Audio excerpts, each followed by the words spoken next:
अस्सलामुअलैकुम and welcome to Johan stitching. आज की इस वीडियो में मैं आपके साथ बहुत ही खूबसूरत सा नेक का डिज़ाइन शेयर करूंगी। आज का नेक डिज़ाइन बहुत ही खूबसूरत और बिल्कुल डिफरेंट है। वीडियो को एंड तक वॉच कीजिएगा। यहाँ पर हमने सबसे पहले एक पेपर लिया है। पेपर को डबल फोल्ड में सेट करके रखा है। इसकी चौड़ाई डबल फोल्ड में हमारे पास 5 इंच है। इसकी लंबाई टोटल हमारे पास 16 इंच है। अब हमने चौड़ाई में इंचिस टेप को रखा है और 4.5 इंच के मार्जिन से इस तरह से चौड़ाई में एक निशान लगा दिया है। अब नीचे वाली साइड पे जो हमारी चौड़ाई है पेपर की वो तकरीबन 3.5 इंच रहेगी, यानी कि 1 इंच का मार्जिन हमने नीचे वाली साइड पे कम रखा है। अब हमने स्केल को इस तरह से सेट किया है और यहाँ पर इन दोनों निशानों को इस तरह से आपस में मिला दिया है। इन दोनों निशानों को हमने यहाँ पर आपस में मिला दिया है। अब हमने यहाँ पर पेपर की शेप जिस तरह से ड्रॉ की है इसके मुताबिक सबसे पहले इसकी कटिंग कर लेंगे। तो यहाँ से हमारा जो डिज़ाइन है इसकी ऊपर से शेप 4.5 इंच है और नीचे वाली साइड से 3.5 इंच रहेगी। अब हमने पेपर को अच्छे से कट कर लिया है। अब हमने इसके ऊपर अपना डिज़ाइन ड्रॉ करना है। तो यहाँ पर हमने पेपर की बंद वाली साइड पे 1 इंची शेप को रखा है। लंबाई में इस तरह से तकरीबन 4 इंच के मार्जिन से निशान लगाया है। अब हमने इस निशान को इस तरह से बिल्कुल तिरछे में स्केल को रखते हुए इस तरह से इस निशान को मिला देना है, यानी कि बिल्कुल तिरछी लाइन लगा लेनी है। अब यहाँ पर मेरा स्केल 1 इंच का है तो मैं 1 इंच के मार्जिन से इस तरह से अपने स्केल को रखती जाऊँगी और बिल्कुल 1-1 इंच के निशान लगाती जाऊँगी। यहाँ पर अगर आप सेंटर में डिज़ाइन के गैप कम रखना चाहते हैं, यानी कि कुछ लोग हाफ इंच भी पसंद करते हैं, तो वो यहाँ पर हाफ इंच का गैप दे सकते हैं। मैंने 1-1 इंच के मार्जिन से पूरे पेपर की एक साइड पे इस तरह से अपने पैटर्न को बिल्कुल तिरछे में ड्रॉ कर लिया है। अब हमने पेपर को इस तरह से डबल फोल्ड करना है, यानी कि जो डिज़ाइन हमने ड्रॉ किया है बिल्कुल इसके मुताबिक हमने अपने इस तरह से पेपर को फोल्ड करते जाना है। 1-1 इंच के जो निशान लगाया ना उनके मुताबिक, क्योंकि हमें इस डिज़ाइन को पेपर की दूसरी साइड पर भी ड्रॉ करना है। तो जब आप इस तरह से अपने पेपर को फोल्ड करते जाएंगे ना, तो आपको पता है कि ये पेपर है जब फोल्ड होता है तो दूसरी साइड पे बहुत ही अच्छा सा निशान आ जाता है। तो इसी तरह से हमने पूरे पेपर के ऊपर ये देखे इस तरह से जो डिज़ाइन ड्रॉ किया था उसके मुताबिक निशान लगा लिए हैं। अब इन निशानों को बहुत ही आसानी से हम पेंसिल की मदद से इस तरह से डार्क कर सकते हैं। तो यहाँ पर बहुत ही आसानी से हमारा दोनों साइड का जो पैटर्न है वो बहुत ही अच्छे से ड्रॉ हो चुका है। अब हमने यहाँ पे क्या करना है, अब हमने यहाँ पर पेपर के ऊपर ऑर्गेन्जा फैब्रिक को इस तरह से सेट करना है। यहाँ पर ऑर्गेन्जा फैब्रिक ना मैंने थोड़ा सा चौड़ाई में ज़्यादा लिया है, थोड़ा सा लंबाई में। बाद में हम इसको कट कर लेंगे। पहले हम इसको पेपर के ऊपर इस तरह से रखते हुए अच्छे से सेट करेंगे और इसके ऊपर सिलाई को चला लेंगे। जो भी एक्स्ट्रा मार्जिन होगा उसको एक साइड पर बढ़ा देंगे। अब पेपर की तीनों साइड पर आप देख सकते हैं तकरीबन मशीन के 1 फुट की मैंने सिलाई चला ली है। ये सिलाई हमारी यहाँ पर मुकम्मल हो गई है। अब पेपर की साइड पे जो एक्स्ट्रा ऑर्गेन्जा है उसको हमने इस तरह से कट करके अच्छे से नीट कर लेना है। तो यहाँ पर टोटली ऑर्गेन्जा फैब्रिक को हमने कट करके अच्छे से नीट कर लिया है। अब हमने यहाँ पर पेपर पर जो पैटर्न ड्रॉ किया है इसके मुताबिक इस तरह से गोटा वाली पट्टी को रखना है। ये बहुत ही आसानी से बाज़ार से मिल जाती है और इसकी डिज़ाइनिंग की हुई बहुत ही खूबसूरत और कमाल की लुक देती है। सेम जिस तरह से मैंने नेक पर डिज़ाइन बनाया था, एंड वीडियो का जब एंड होगा तो मैं आपके साथ इसके स्लीव्स भी शेयर करूंगी। नेक और स्लीव्स पर मैंने बिल्कुल एक जैसा डिज़ाइन बनाया था, बहुत ही खूबसूरत और कमाल की लुक दे रहा था। अब हमने इसको वी शेप में इस तरह से लगाना है। तो यहाँ पर हमने अपने पेपर के ऊपर इस पट्टी को इस तरह से रखते जाना है और इसके ऊपर सिलाई को चलाते जाना है। तो यहाँ पर एक ही बिल्कुल सेंटर में मैं सिलाई चला रही हूँ और इसी तरह से टोटली सिलाइयाँ हमने चलाती जाना है, यानी कि बिल्कुल डिज़ाइन के मुताबिक अपने इसको रखना है पट्टी को, गोटा पट्टी को, और इस तरह से इसके ऊपर सिलाई चला लेनी है। यहाँ तक अगर आप मेरी वीडियो देख रहे हैं तो उम्मीद है कि आपको मेरी आज की वीडियो पसंद आई होगी। तो प्लीज़ जल्दी से मेरी वीडियो को लाइक करें, मेरे चैनल को सब्सक्राइब कर लें और एक अच्छा सा कमेंट करके ज़रूर बताएं कि आपको मेरी वीडियो कैसी लगती है। मेरी टोटली वीडियोस मेरी बिगनर्स बहनों के लिए होती हैं ताकि वो घर बैठे अपने डिज़ाइन को बहुत ही सिंपल और आसान तरीके से बना सके। डिटेल में वीडियो इसलिए बनाती हूँ ताकि आप कुछ ऐसा सीख सकें जो कि आपको पूरे यूट्यूब पर नहीं मिलता। तो प्लीज़ मेरे चैनल का विज़िट ज़रूर करें। एक से बढ़कर आपको एक नेक डिज़ाइन, साइड चाक के और दामन के बहुत ही खूबसूरत से डिज़ाइन मिलेंगे। अब यहाँ पर जैसा कि आप देख सकते हैं कि पूरे पेपर पर हमने बहुत ही अच्छे से गोटा वाली जो पट्टियां हैं उनको अच्छे से जॉइंट कर लिया है। अब हमने यहाँ पर ये हमारी एक्स्ट्रा पट्टी है इसको कट कर देंगे और इसके ऊपर यहाँ पर ये सिलाई हमारी मुकम्मल हो चुकी है। अब हमने यहाँ पर क्या करना है, अब हमने ट्रायंगल वाली लेस को लिया है। इस लेस को हमने इस तरह से जो मार्जिन हमने सिलाई का लगाया था ना पेपर के ऊपर, बिल्कुल उस मार्जिन को दबाव में रखना है और इस तरह से हमने यहाँ पर इसके ऊपर लगा देना है। यहाँ पर मैं आपको एक बात बताती चलूँ कि जितना डिज़ाइन आप अपनी लेस का शो करना चाहते हैं उस हिसाब से आप अपनी लेस को इस तरह से रखेंगे, बाकी एक्स्ट्रा लेस को दबाव में रखेंगे। अब जो हमारा ट्रायंगल की सीधी साइड है यानी कि लेस की सीधी साइड है वो नीचे की तरफ रहेगी, रफ साइड ऊपर की तरफ रहेगी। तो इसी तरह से हम यहाँ पर अपनी सिलाई को मुकम्मल कर लेंगे। यानी कि पेपर की तीनों साइड पे हमने अपनी लेस को बहुत ही अच्छे से जॉइंट कर दिया है। एक्स्ट्रा लेस को मैंने यहाँ पर कट कर दिया है।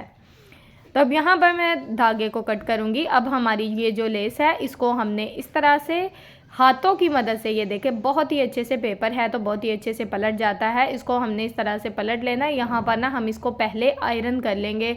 अच्छा, यहाँ पर ऑर्गेन्जा फैब्रिक है, बस हल्का फुल्का सा आयरन करना है और इस तरह से इसको सेट कर लेना है।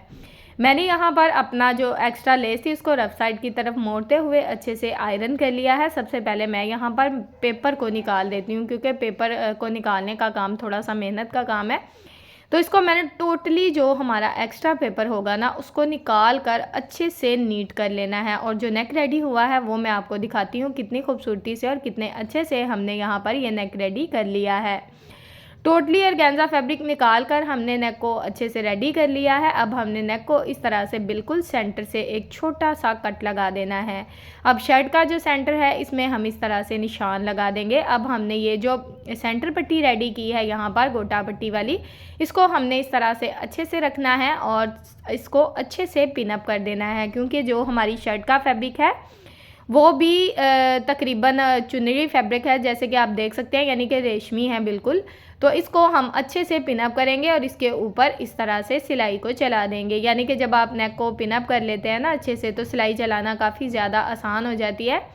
तो यहाँ पर हम बिल्कुल किनारे किनारे की सिलाई को चलाते हुए इस नेक को अच्छे से जॉइंट कर लेंगे। तो यहाँ पर ये जो डिज़ाइन है हमारा बहुत ही अच्छे से जॉइंट हो चुका है। अब हमने यहाँ पर धागे को कट करना है।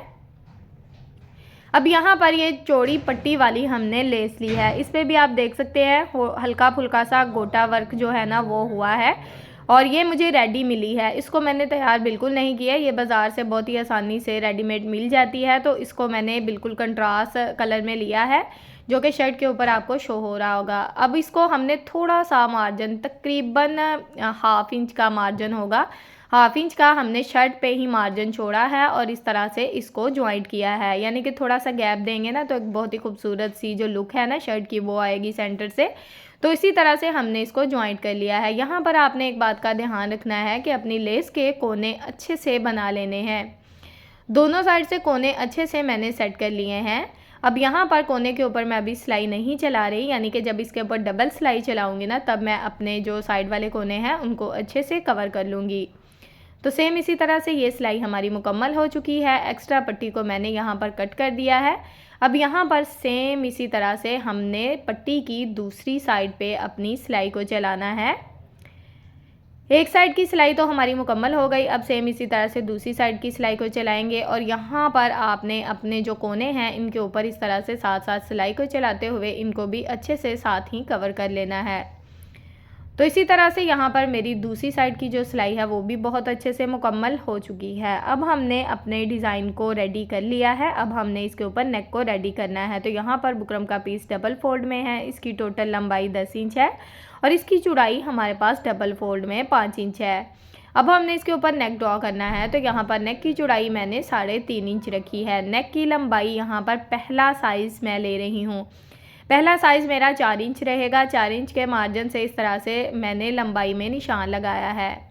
अब हमने चौड़ाई में नीचे वाली साइड पे भी इस तरह से सेम मार्जिन लिया है ताकि हमारे नेक का ऊपर नीचे का मार्जिन बिल्कुल एक जैसा रहे। इन निशानों को यहाँ पर हमने स्केल की मदद से आपस में मिला लिया है। अब हमने नेक में राउंड शेप ड्रॉ करनी है। तो यहाँ पर आपने बिल्कुल हल्के हाथ से अपनी शेप को इस तरह से डॉट्स लगाकर ड्रॉ करना है। शेप अच्छी आ रही हो तो उसको इस तरह से डार्क कर लें। अब हमने यहाँ पर 1.5 इंच को इस तरह से हाफ कर दिया है, तो 1.25 इंच हमारे पास ये मार्जिन आ जाता है। 1.25 इंच के मार्जिन से हमने चौड़ाई में निशान लगाया है। अब यहाँ पर 2.5 इंच हम अपना वी शेप जो स्लिट है ना उसको बनाएंगे, तो यहाँ पर हमने 2.5 इंच के मार्जिन से निशान लगाया है। इन निशानों को यहाँ पर इस तरह से बिल्कुल वी शेप में हमने स्केल की मदद से आपस में मिला लिया है। अब एक्स्ट्रा बुकरम का साइज़ तकरीबन 1 इंच लूँगी और इसी तरह से हमने टोटली जो नेक है उसको अच्छे से ड्रॉ कर लिया है। अब हमने अपने नेक को जिस तरह से ड्रॉ किया है इसके मुताबिक इसकी कटिंग कर देंगे।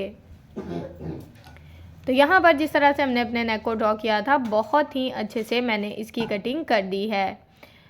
अब हमने क्या करना है, अब हमने नेक को किसी भी एक्स्ट्रा फैब्रिक के ऊपर आयरन की मदद से अच्छे से पेस्ट कर लेना है। शर्ट का सेंटर मार्जिन हमने कर लिया है और नेक को अच्छे से लगा लिया है। साइड से जो एक्स्ट्रा फैब्रिक था उसको मैंने सिलाई लगाकर अच्छे से फोल्ड कर दिया है।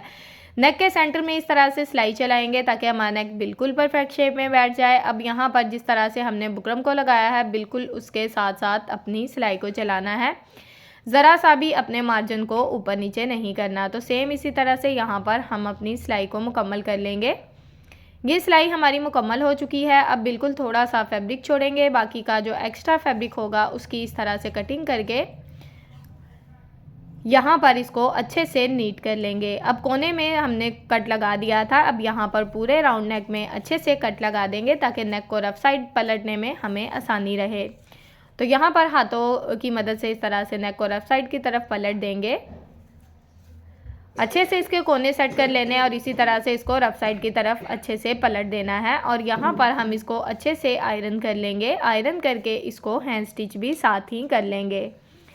तो यहाँ पर मैंने अपने नेक को आयरन करके अच्छे से हैंड स्टिच कर लिया है। अब यहाँ पर हमने ये जो नेक है हमारा अभी तक मुकम्मल नहीं हुआ।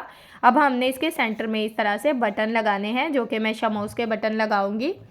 तो यहाँ पर नेक की फाइनल लुक आपके सामने है। सेंटर में हमने इस तरह से शमोस के बटन लगाए हैं और स्लीव्स का डिज़ाइन भी हमने सेम बनाया है। उम्मीद है कि आपको आज की वीडियो पसंद आई होगी। नेक का डिज़ाइन पसंद आया तो प्लीज़ जल्दी से वीडियो को लाइक करें, चैनल को सब्सक्राइब कर लें और एक अच्छा सा कमेंट करके ज़रूर बताएं कि आपको मेरी वीडियो कैसी लगती है। ओके जी, अल्लाह हाफिज़, फ़ी अमानिल्लाहि, अस्सलाम वालेकुम।